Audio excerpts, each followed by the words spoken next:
ಈ phone pay ಮಾಲೀಕ ಸಮೀರ್ ನಿಗಮ್ಗೆ ನಾವೆಲ್ಲಾ ಕನ್ನಡಿಗರು ಇವತ್ತು ಬುದ್ಧಿ ಕಲಿಸಲೇಬೇಕು. ಎಲ್ಲರೂ ಇವತ್ತೇ ನಿಮ್ಮ ಫೋನ್ ನಲ್ಲಿರೋ ಫೋನ್ ಪೇನ ಅನ್ಇನ್ಸ್ಟಾಲ್ ಮಾಡಿ. ಕನ್ನಡಿಗರ ಮೀಸಲಾತಿ ವಿಚಾರದಲ್ಲಿ ಇವನು ಟ್ವಿಟರ್ ನಲ್ಲಿ ಕನ್ನಡಿಗರನ್ನ ಕೆಣಕೋ ಹಾಗೆ ಟ್ವೀಟ್ ಮಾಡಿದಾನೆ.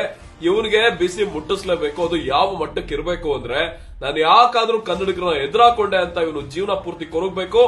ಹಾಗೆ ಇದು ಪ್ರತಿಯೊಬ್ಬರಿಗೂ ಪಾಠ ಆಗಬೇಕು. ಕನ್ನಡಿಗರು ಅಂದ್ರೆ ನಾವೆಲ್ಲ ಇವ್ರಿಗೆ ತಮಾಷೆ ಆಗ್ಬಿಟ್ಟಿದ್ದೇವೆ. ಬೇರೆ ಯಾವ್ದೋ ಊರಲ್ಲ ಗುರು, ನಮ್ಮೂರಲ್ಲಿ ನಮ್ಮ ಹಕ್ಕನ್ನ ನಾವು ಕೇಳ್ತಿದ್ದೇವೆ. ನಮಗೋಸ್ಕರ ನಾವು ಪ್ರಶ್ನೆ ಮಾಡಿದ್ರೆ ಬೀದಿಲಿ ಹೋಗೋರೆಲ್ಲ ನಮ್ ಬಗ್ಗೆ ತಮಾಷೆ ಮಾಡ್ತಿದ್ದಾರೆ, ಆಡ್ಕೊಂಡು ನಗ್ತಿದ್ದಾರೆ. ಇದಕ್ಕೆಲ್ಲ ಉತ್ತರ ಬರೀ ಬಾಯಿ ಮಾತಾಗಬಾರ್ದು. ಇವತ್ತೇ ನಿಮ್ಮ ಫೋನ್ಗಳಲ್ಲಿ ಫೋನ್ ಪೇನ ಅನ್ಇನ್ಸ್ಟಾಲ್ ಮಾಡಿ.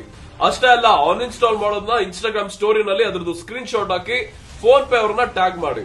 ಹಾಗೆ ಟ್ವಿಟರ್ ನಲ್ಲಿ ಈ ಸಮೀರ್ ನಿಗಮ್ ನ ಟ್ಯಾಗ್ ಮಾಡಿ ಟ್ವೀಟ್ ಮಾಡಿ. ಈ ವಿಚಾರದ ಬಗ್ಗೆ ನಮ್ಮ ಕನ್ನಡದ ಟ್ರೋಲ್ ಪುಟಗಳು, ಕ್ರಿಯೇಟರ್ಸ್, ಇನ್ಫ್ಲೂಯೆನ್ಸರ್ಸ್, ಯೂಟ್ಯೂಬರ್ಸ್ ಧ್ವನಿ ಎತ್ತಬೇಕು ಅಂತ ಈ ವಿಡಿಯೋ ಮುಖಾಂತರ ಕರೆ ಕೊಡ್ತಾ ಇದ್ದೀನಿ.